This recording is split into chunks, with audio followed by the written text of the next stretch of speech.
Mapagpala at mapagpalayang umaga po sa ating lahat. Good morning, everyone. All right. You have seen this already last March 30, right? But many of you said that malabo yung audio. Tama ba ako? So, we would like to give emphasis as well as regards the cycle of instructional supervision in order for us to be really retooled and upskilled and reskilled. All right? So, we sinimulan ng ating MC na ang maging very interactive, then followed by our chief para maging interactive to. So the title is The Cycle of Instructional Supervision, How to Conduct Pre-Conference Observation and Post-Conference, simply put, clinical supervision. All right, but before I proceed, let us look into the objectives first. Okay, sa terminal natin, of course, reskill you, our participants, with knowledge or on classroom observation and clinical supervision. For the enabling objectives, determine the cycles of instructional supervision and simulate the steps of the instructional supervision cycle. So you are expected to, after this, to simulate how to do the clinical supervision with the facilitation of our able APSS, Dr. Soriano and Ma'am Solis. All right, but before I move on, so by table, ano po ba ang instructional supervision? Review lang. From this table. Si Sir, tinitingnan ako. Lagkit ng tingin ni Sir. Ay, joke lang.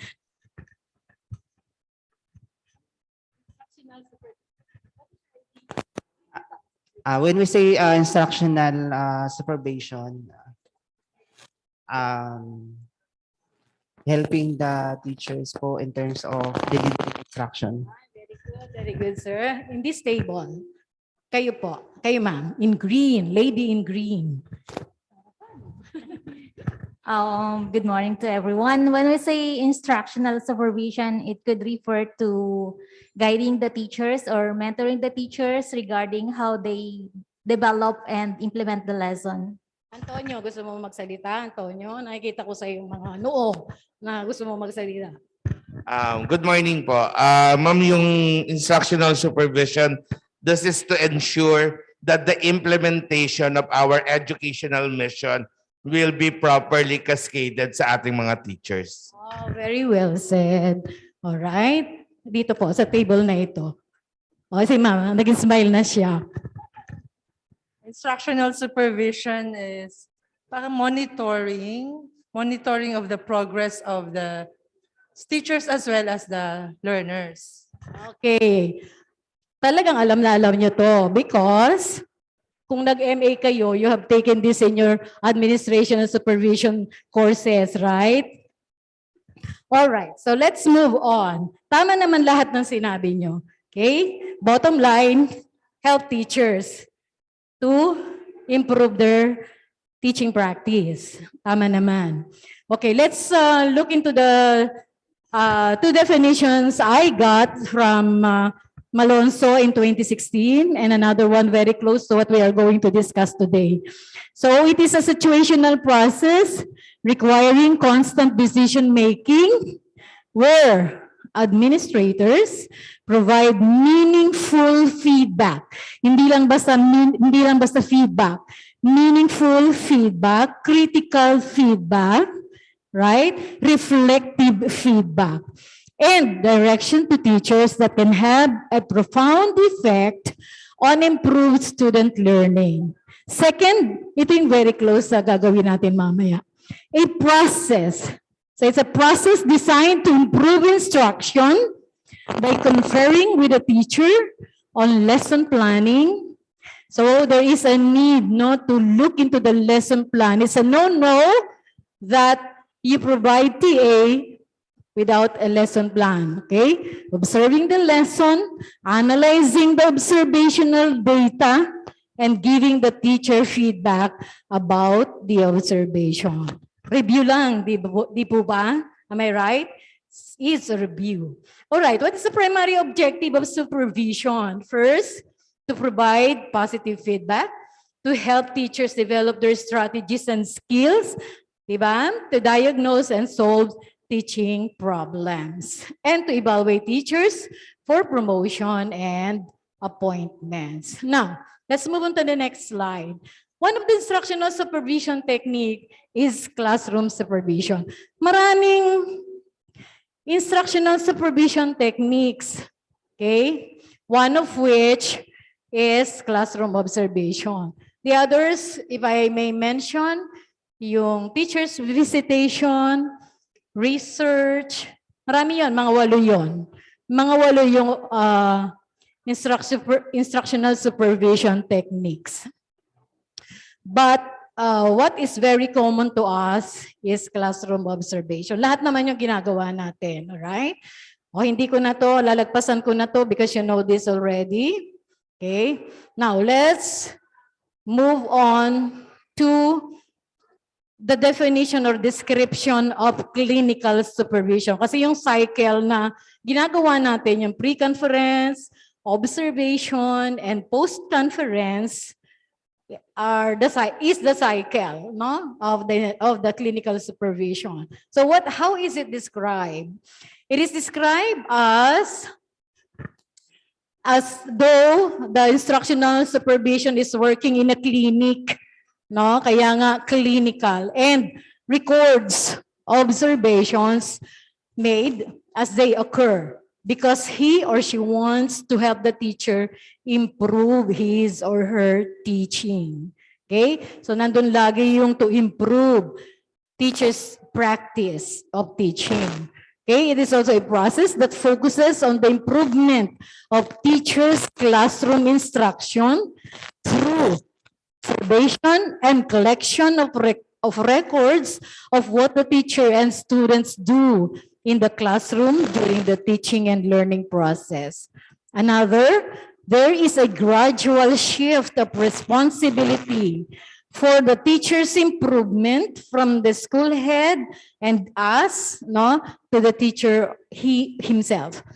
Concerned also with helping teachers learn about their own teaching and its effects, so that they can become active problem solvers in the classroom. So may mga roles na dinidefine din dito, no, as instructional supervisors. Do you consider yourself instructional supervisor? Not the position per se, but the role.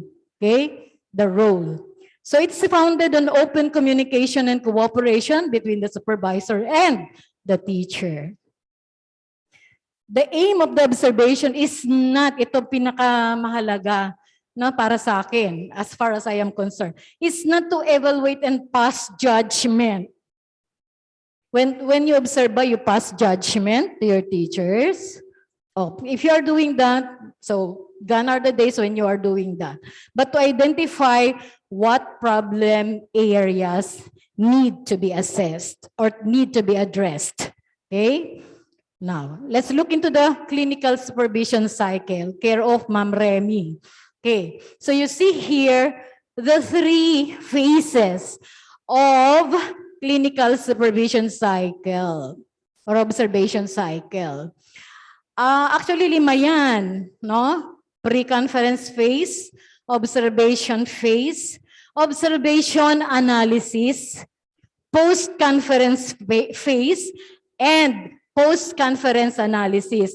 But this is what we are usually doing here, okay? So the pre-conference is done before the observation. Nalaman namin last time, noong March 30, that many of our master teachers do not know about pre-conferencing. Kailan to ginagawa? This is done before observation. What do you do here sa phase na ito? You analyze the lesson plan, no? You determine the method, the techniques, the strategies, and form of observation as well, and aspects to be observed in the delivery of the teacher's lesson.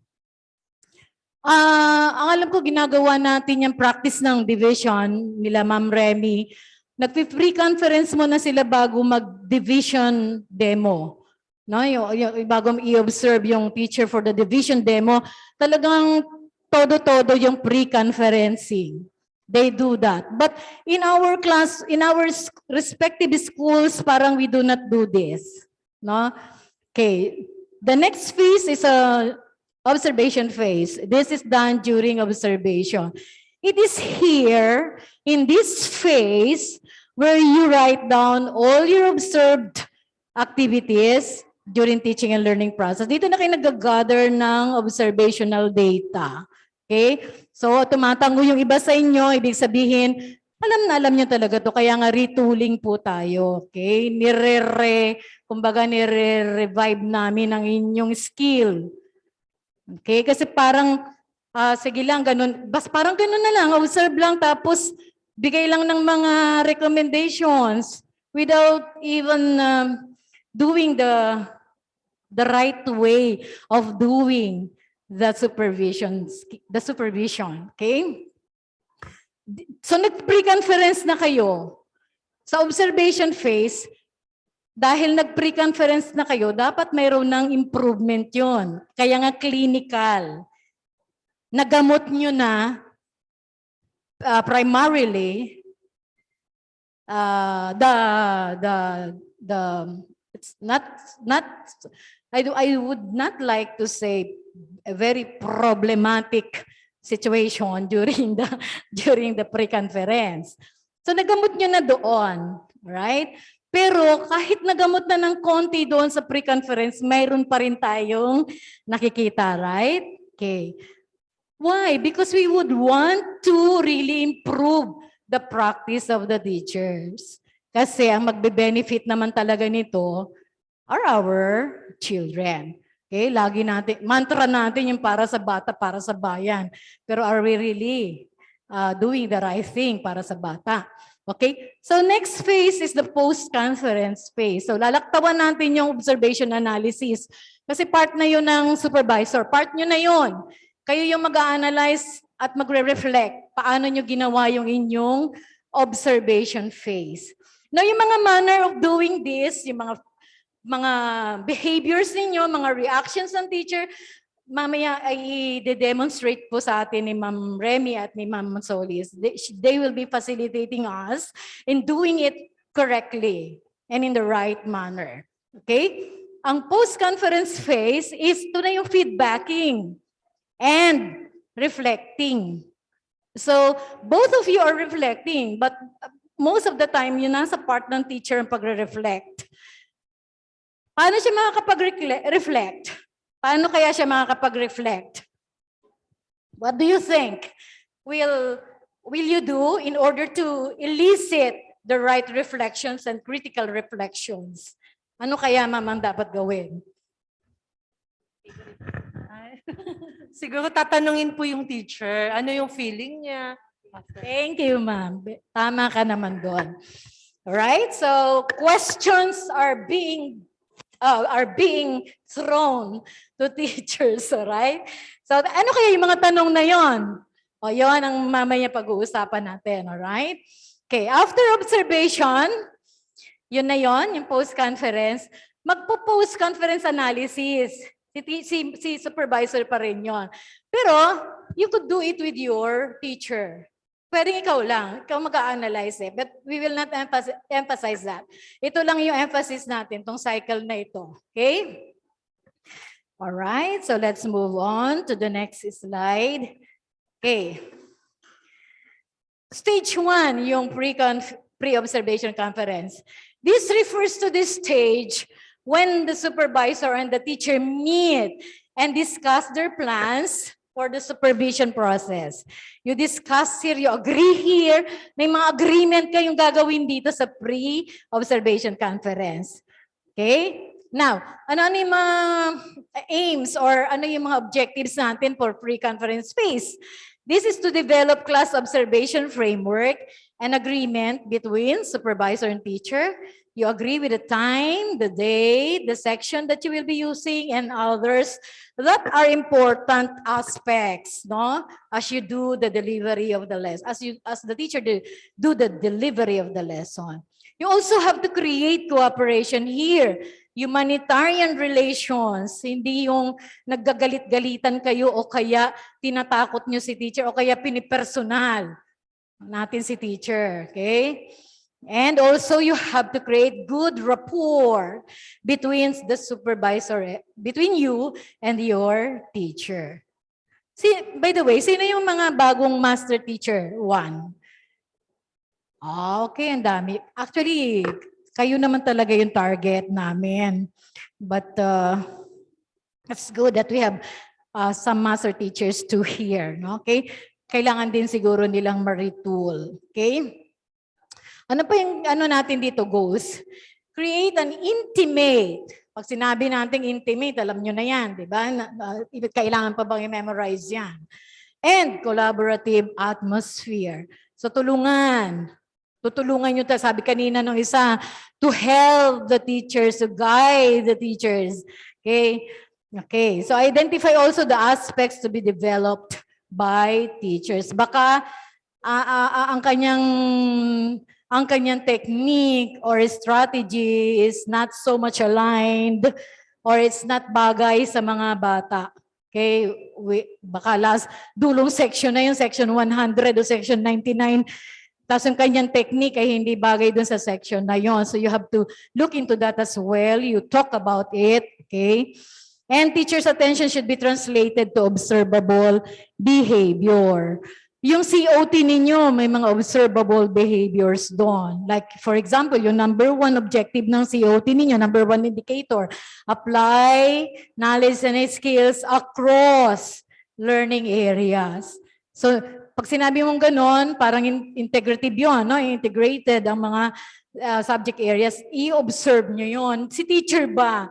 Na gawa ba niya yun? Okay? Napag-usapan nyo ba yun sa inyong pre-conference? And so on and so forth. Identify also procedures to improve the teaching process. Okay? Okay, continuation. Help teachers improve their own goals also.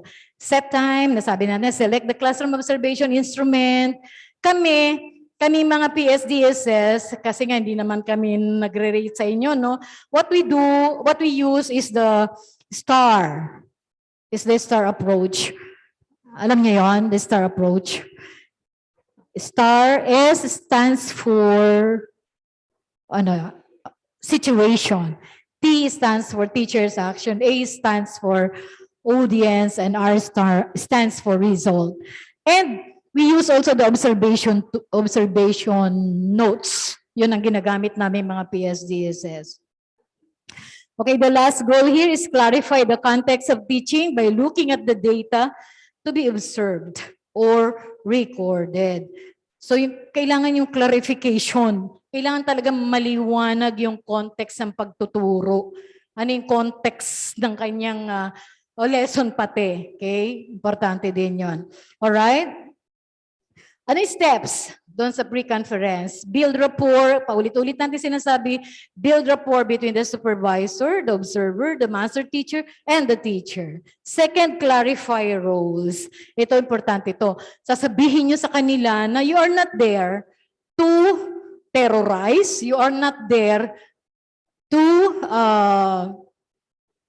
disagree with you. You are not there to judge. But you are there to somehow counsel, to somehow guide. You are there to help and to provide technical assistance. Okay? So yun, ika-clarify nyo yung roles. You are not there to be the star of the day. Ang star of the day is the teacher. Nakakatuwa na itong madalas kong pag-observe namin, may naririnig kami after ng demonstration. Sige, kausapin na natin ang star of the day. Si teacher yon. Okay? So, you clarify your role. Okay? Step 3. Identify the areas for which the teacher will be observed. Oo. Alin ba doon sa mga aspeto ang inyong tututukan? The classroom management ba? The assessment part ba? Providing how the teacher provides feedback ba? The alignment of the objective with the assessment, the alignment of the objective with the parts of the lesson, or the questioning technique or the art of questioning. Pwede rin lahat yan. Okay? Pero kung nag-pre-conference na kayo, somehow may mga naayos na ilan dyan. Okay? Step 4, set the time. Alright, alam na natin yan. Step 5, examine and discuss the lesson plan. Yan sa pre-conference pa rin yan, ha? Okay. Step 6, discuss the assessment strategy to be used to check how well the students learned the lesson. Then agree on the method of data collection. Okay? Mag-agree kayo kung paano ko-collect ni observer o nyo ang pagre-record ng observation data. Paano nyo siya i-record? Paano nyo siya gagawin? So you have to clarify it as well. Okay? Mamaya, pakikita sa inyo nila Ma'am Remy at ni Ma'am Solis. Pati pag-upo, pati facial expressions, inaayos dapat yon. Mamaya, makikita nyo yon. Okay? Step 9, set the schedule of the post-conference evaluation. Okay. Stage 2 na tayo. Stage 2 is the observation proper. Okay. It refers to the stage when the supervisor conducts the observation inside the classroom to come up with an objective record of the entire instructional process. Okay. May mga guidelines sa pag-observe. First, you as the observer should focus on the overall interaction without ignoring or paying too much attention to a part of the process. Pwedeng you focus, you don't only focus on the objective of the observation, but you have to follow or set observation guidelines and categories. You record classroom event or happening. Guideline number 3. You should remain objective in your observation. Be objective. Okay? Be objective. Ano ba opposite ng be objective? Subjective. O wag subjective. Be objective. Be aware of your personal bias, no? And overcome it. Wag personalin ng teacher. Don't put judgmental comments as part of your observation. Paano ba yung judgmental comment? Alam nyo na yon, di ba? Alam nyo na yung judgmental comment. Huwag kang judgmental. Okay? Don't interpret behaviors. Reorganize raw observational data at a later time. Guideline 4. Bago tayo mag-enter sa classroom, discuss first with the teacher how she will be introduced to the students, no? Where she will sit, and so on and so forth. Do not assume, the observer must assume an unobtrusive role and position.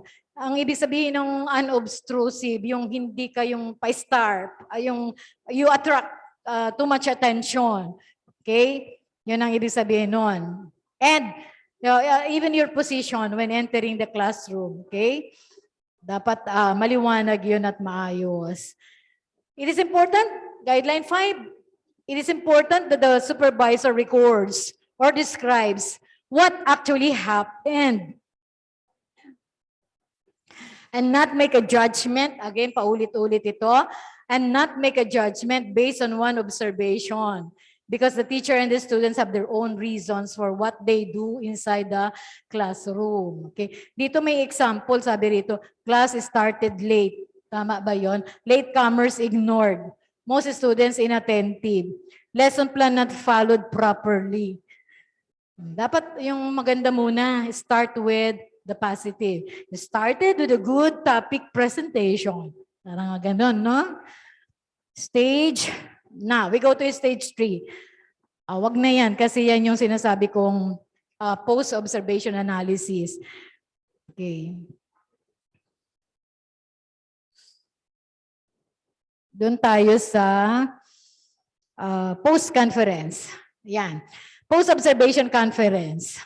Ano pa, AJ, Sir AJ, ano pa yung slide, paki-move yung slide doon sa post-conference, post-observation conference. Okay. So this phase aims to provide feedback and guidance to the teacher to improve teaching, reward desirable teachers' behaviors, provide acknowledgement of teacher instructional strength patterns, and promote techniques for self-analysis. Paano niyo po ba ipopromote yung promote techniques for self-analysis? Nasa pagtatanong yan. Okay, nasa pagtatanong ninyo. And feedback meeting should be conducted immediately. This is a note. This is to be noted. Should be conducted immediately after carrying out observation teaching. And step 1, you should start the conference by explaining that the supervisor, that you, the observer, may take down notes or record the conversation. This is a way to properly document the exchange so that an analysis can be made later on. So, habang nagpo-post conference kayo, sasabihin mo sa kanya na you have to record it down dahil mag-a-analyze ka later on, and you will be using it for your self-reflection as well. Okay. What do you need to do as well? Ask the teacher about the general feeling or impression of the teaching learning process. Okay? So yun muna yung gagawin, no? Ask the teacher about general feeling or impression of the teaching learning process. Sabi dito, the supervisor will provide reinforcement to teacher. Reinforcement here refers to giving praises, no? Giving praises to the teacher. Congratulate mo na siya. Mamaya ipakikita yan. Ayokong magbigay ng mga specific details on what to do. Okay? Kasi trabaho yan nila Ma'am Remy at ni Ma'am Solis. Okay? Step 2, results from the analysis and strategy step are then shared with the teacher. Okay? So the supervisor identifies areas of strength. You should identify areas of strength from the observation. Okay, and also the observation data for samples of strength patterns. Okay? Yan. Ang dulo nyo, magpo-provide kayo ng recommendations. Yun ang dulo. Pinakadulo ng step na to. Okay? Okay, so you also have to discuss the result based on the supervisor's observation. Ano yung resulta ng inyong pag-observe? You have to discuss it. The skills that were developed.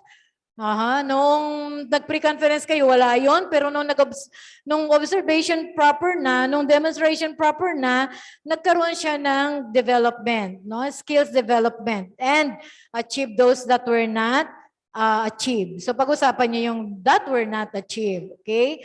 So you should also ask and accept teachers' opinion.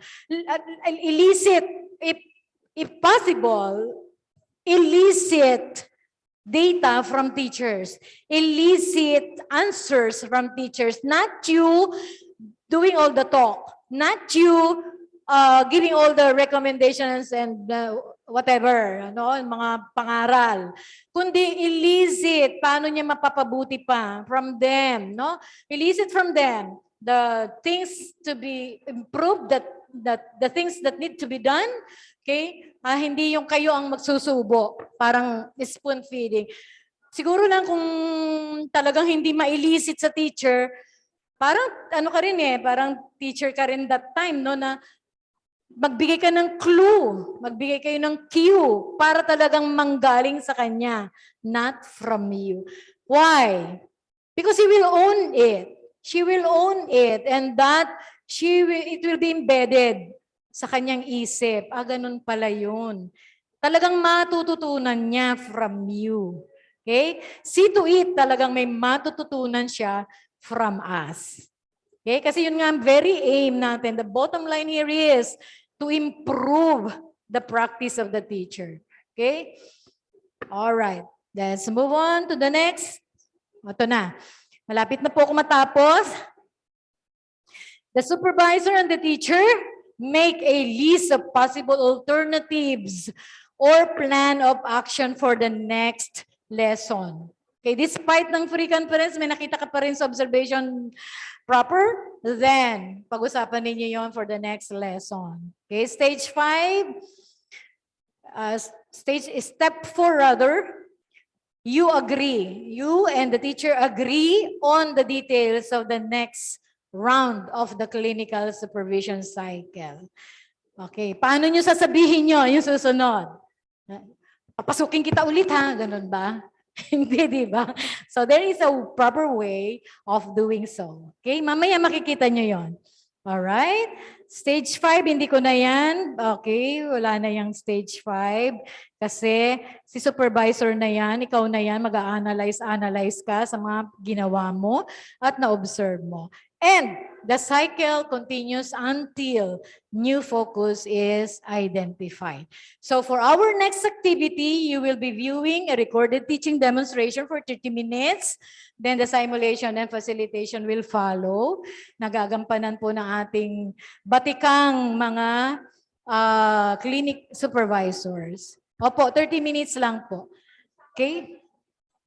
So let me end with this quotation from John C. Maxwell, and I quote, "Good leadership isn't about advancing yourself." You are leaders, right?